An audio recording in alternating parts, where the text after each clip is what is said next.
Sir Handel.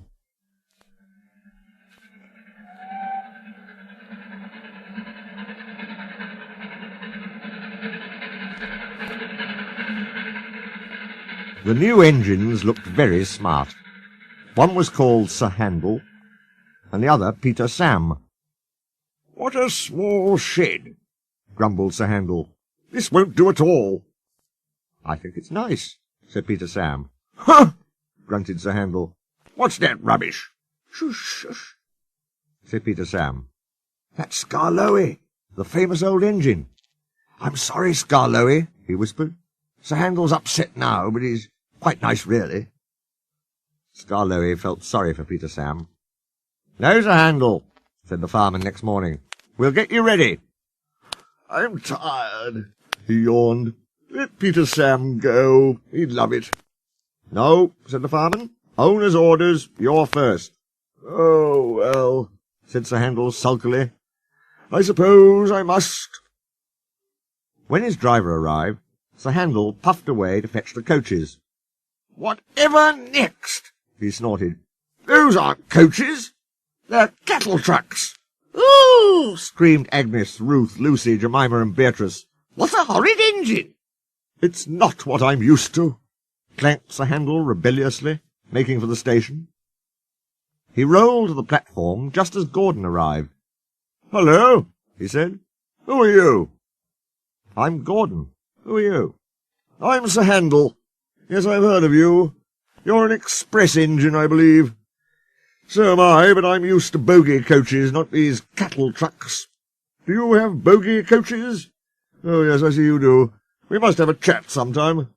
Sorry I can't stop. Must keep time, you know." And he puffed off, leaving Gordon at a loss for words.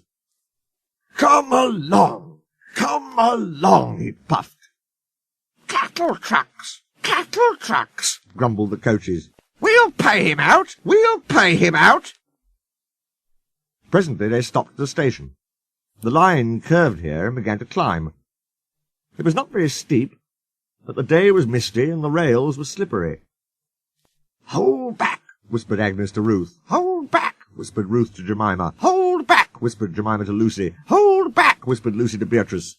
And they giggled as the handle started and their couplings tightened. "Come on! Come on!" he puffed as his wheels slipped on the greasy rails. "Come on! Come on! Come on! Come on!" His wheels were spinning, but the coaches pulled him back, and the train stopped on the hill beyond the station.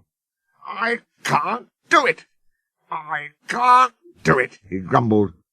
"I'm used to sensible bogey coaches, not these bumpy cattle trucks." The guard came up.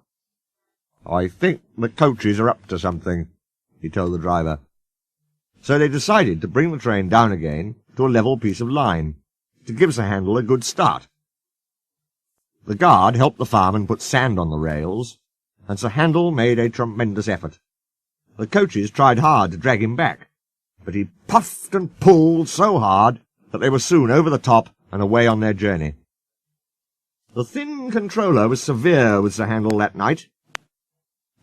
"You are a troublesome engine," he said. "You are rude, conceited, and much too big for your wheels. Next time I shall punish you severely." Sir Handel was impressed, and behaved well for several days.